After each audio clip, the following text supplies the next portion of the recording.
Welcome to the Self-Sufficient Mercantile. Nothing fancy, just keeping it simple. Today I'm coming to you from North County Lawnmower. This is our outdoor power equipment shop. Jackie and myself own it. We just kind of wanted to bring you here just to show you around a little bit and show you some of the stuff that we carry, because it is kind of unique. We love being self-sufficient, and any way that we can help people out with that, we love. Anyways, I'm going to take you on a tour of the shop and just kind of show you around. So let me grab the camera here. First off, this is some of our oil that we just brought in, AMS oil, really good stuff. We were looking for an oil that wouldn't carbon up, because we were getting a lot of problems with equipment carboning up, like spark arresters and pistons getting scored from carbon breaking off on the piston, scoring the cylinders. So anyways, we'll get to that a little bit later. 2023 is going to be the last year we're going to be able to sell a lot of the gas-powered equipment. So we're anticipating trying to help landscapers with their tool charging, stuff like that. So I kind of looked into a lot of solar power stuff. This here is basically it's just a power station that you can take into your vehicle and then take it into your house at night so it doesn't get ripped off. Got to really watch stuff like that around here. It has a lithium iron phosphate battery. I just put it together. On one side we got a solar input, so you can run a couple of solar panels on your vehicle, like up to 400 watts on this particular one. This side is a DC to DC charger, so you basically plug it into your vehicle using the extension cord, and when your vehicle's battery is charged up, it will continue to charge up this battery. Also, on this other side here is just a power brick that you can plug into your wall at night and top it off. The idea behind this whole thing is to save guys from having to come home and charge batteries all night long and trying to figure out which plugs to plug them into. This way you're charging all day. You don't have to carry a big heavy backpack with you, just rotate your batteries. On this side we've got a 1500 watt inverter there that you can just plug in your chargers, tool chargers like this steel one here, and just keep your batteries charging while you're out doing your work. Of course, we have a few other things here, just fun, messing with solar stuff that I've acquired. We'll see how it goes. Anyways, there's some still stuff over here, some loppers and shears and some gloves and saws, some more oil, trimmer line, little pruners. There's some other little saws, and these are the files for sharpening your chainsaw chains. We have the kits that come all together. You do the rakers and the cutters at the same time with these tools. And this is our sparse supply of chainsaws we have right now. This year has been really a hard year to get equipment, so we get it in, we sell it, and we try to get as much as we can. We never know when we're going to get stuff. Used to be we'd order one day and get it 2 days later. Now it's a little bit different with the supply issues. Here's a concrete cutoff saw. This is the new MSA 220 TC. It's a top handle battery powered saw that's going to take the place of the MS 201 gas powered saw. So we'll hopefully see people using that in 2024. We'll see what happens. There's some backpack blowers, various hard hats. This is a combi unit. This has the Stihl 4-mix engine. It's actually a 2-stroke, but it runs with valves, so it's a very efficient machine. We'll be able to sell that through 2023. 2024 we'll have to go to this one. This is a battery-powered combi head there. So if you have all the attachments, you can just switch over to the battery power. There's some of our weeders. FS240R, and then some hedge trimmers there, and then a couple more weeders with that 4-mix engine on it. And then these are some battery powered stuff. There's a BGA 200, which plugs directly into these backpack batteries. This one here, BGA 86, that actually takes its own battery, so you can go either way, carry the backpack battery around or just recycle batteries into this unit here. And we got a electric power washer. One of the things that we've done, because we love being self-sufficient, is we brought in these books from storybooks There's a lot of do-it-yourself type stuff. You know, these are just a few of them. I'll show you more in a minute here. Here's another power station that I made. On top there is a 12-volt fuse box, so you can run LED lights or whatever 12-volt stuff you'd like. If you want to put in an RV or something like that, you can run your 12-volt RV stuff off of there. And then there's a 2,000-watt inverter that you can run your regular 110, 120 stuff off of. And it has a 2,560 watt-hour battery there. It's lithium iron phosphate. So those are good for at least 10 years. And I just got it set up here just to show a portable solar panel there. That's a 200-watt panel. Folds up. Call it a suitcase type deal. This one you can also comes with a charger. You can plug a wall charger in.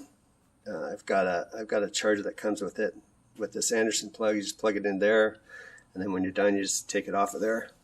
The solar panel plugs in with the Anderson plug. Also, it's just easier to move stuff around with those types of plugs.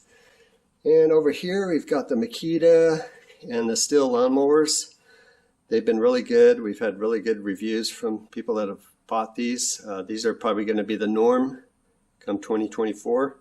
And here's some other Makita stuff. This is a 40-volt stuff. Pole saw there. It's that pole saw is a 36-volt, but this other stuff is 40-volt. We've got some more 40-volt on the other side. And then your trimmers and hedge trimmers, chainsaws, another battery-powered concrete saw. Those are kind of handy. They're nice and small. And some hedge trimmers, and then there's some blowers. They've got two styles of battery packs. This one holds 4 batteries in it, regular 18-volt batteries, and then you can plug it into any of these units here, either with an adapter or just with a straight plug. This battery on here is another backpack battery that you can either run on your mower or run it on your backpack and run all the tools over here. This one's supposed to take the place of like the Toro commercial type mower.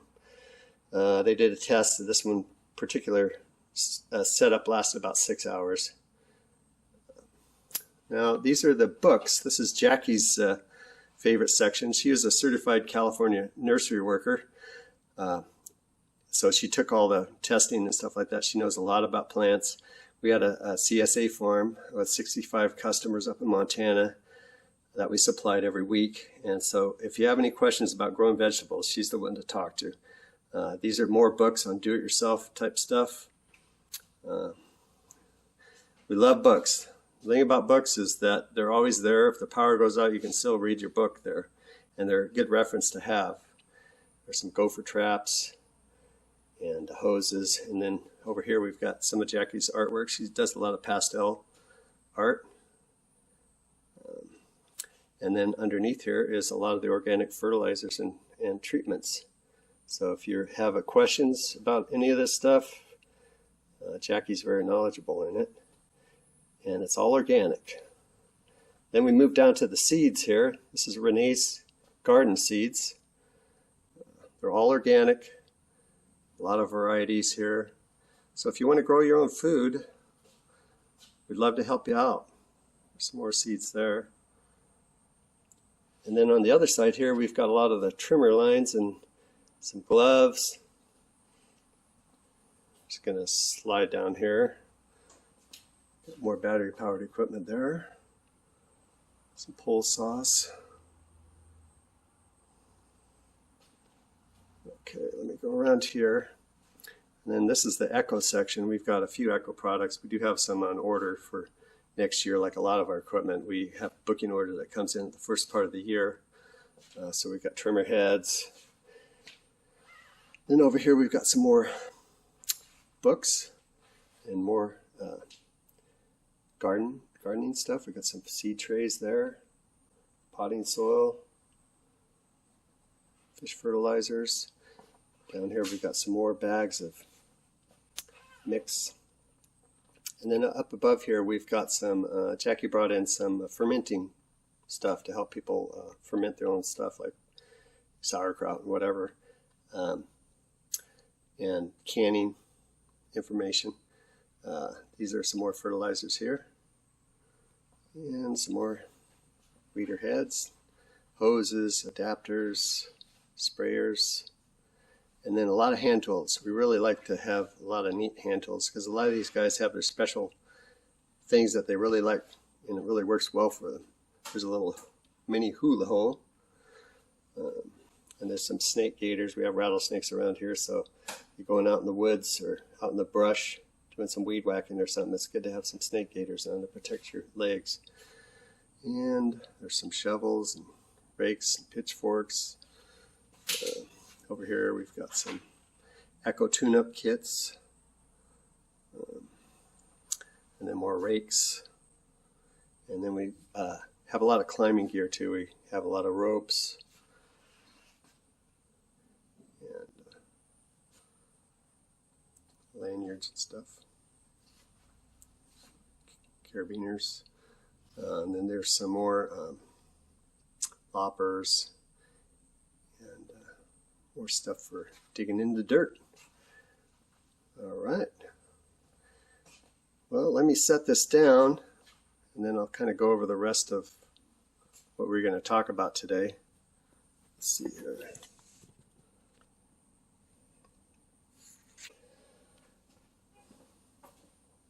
So this AMSOIL is fairly new. We just brought this in maybe less than a month ago. I'm still waiting for business cards. But the reason why we got it is, like I said, we've got a lot of problems when we bring equipment in. People have clogged up spark arresters from carbon. They'll get their engine will score from the carbon busting off their pistons, getting into the exhaust ports, and it scrapes up the edge of the cylinders.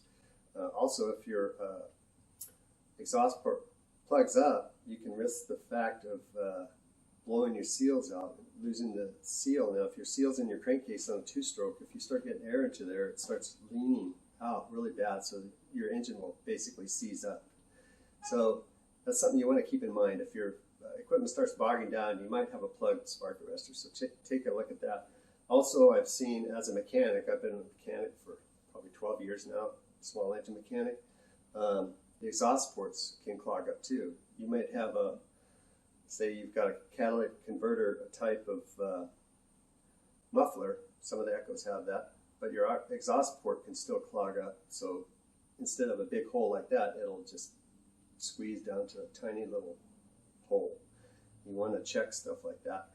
So anyways, on my quest to try to find stuff that didn't carbon up so bad, other than bad fuel, I found this AMSOIL saver. There's a lot of really good reviews on this stuff.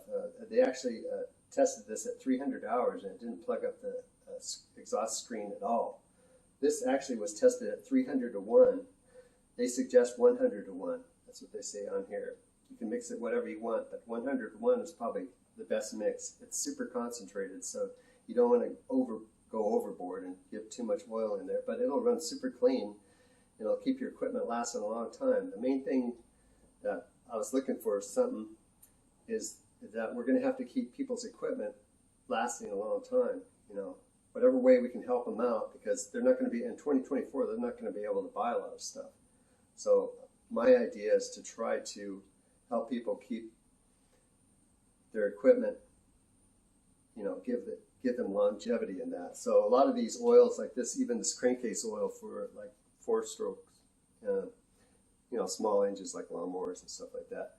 This lasts twice as long as any other oil. So it'll give you 200 hours of runtime with this. And it's been tested so many times to keep the engines running a long time. I saw one guy was talking about, he actually ran his car for 1 million miles, just changing the oil every 25,000 miles with the AMSOIL Signature Series oil. Thinking 1 million miles, that's a long time. So if we can keep our stuff running, we'll be better off. These are some other products. Of course, we're going to bring in some more, but quick shot, lots of times we'll get equipment in here and it'll have a little pool of water in the bottom of the gas tank, and then it won't start, it won't run. So this keeps it, the water suspended. It will actually help with that. So it helps to keep the damage from water deposits out of your engine also. This here is a additive that you can add to your fuel tanks or your vehicle. You could probably add it on small vehicles too. You just have to not add the whole thing. Anyways, but this helps clean the cylinders and the injectors and all that. So we put it in our, we have a Nissan Rogue. We put it in our Rogue, and my wife said, wow, this is a lot of power, you know. I thought it was a gutless wonder, you know, but we put this in and the thing ran like a top, you know, so I'm definitely sold on this stuff. The next fill up, I'm going to put this gasoline additive. This lubes up your upper cylinder. And then, of course, you have the gasoline stabilizer that you can add a little bit to your 5-gallon can or whatever for your landscaping equipment. We have firearm protectant cleaner. We got bar and chain oil. This stuff's super synthetic and helps your chain and your bars last longer. And it runs really well even in the cold or super hot. That's the thing about synthetics. They don't have a problem with temperature variance. The guy that actually founded the company lives up in Superior, Wisconsin, and he was an Air Force pilot. They use synthetics up in their jets all the time because it'd be up in the cold and it would keep flowing. Of course, we got the mud slinger. This helps keep the mud off your bikes and your. You can spray this on the bottom underside of your mower, keep the grass off. It's a really cool product. This is kind of like a WD-40, metal protectant, keeps stuff from rusting, disperses water. Spray grease, got silicone spray, got air tool oil for those of us that still have air tools, like me. Anyways, if you want to come and try some of this stuff out or just give us questions, or you can actually get this stuff at a 25% discount if you hit the link below and you sign up as a preferred customer. You can have it shipped directly to your house for free if it's over $100. It's a good way to save money, and you don't have to run out. You can actually go and pick out your car or your vehicle and what you need. It'll tell you what you need, and you can just have it shipped directly to your door. You don't have to stop by any place to pick that stuff up. So it's kind of a handy deal, you know. That's one thing I like about this too. It's online, but it's not necessarily always online. So, you know, if you have questions, you can come in a shop like ours, or you can just order it directly online if you want. If you aren't anywhere in our area, just order it online. You can order it without becoming a preferred customer, but it's going to save you a lot of money. So check out the link below. Can't think of anything else I was going to say. I'll probably bring you some more videos later, and I just thank you for watching, and hope you have a great 2023. See you later.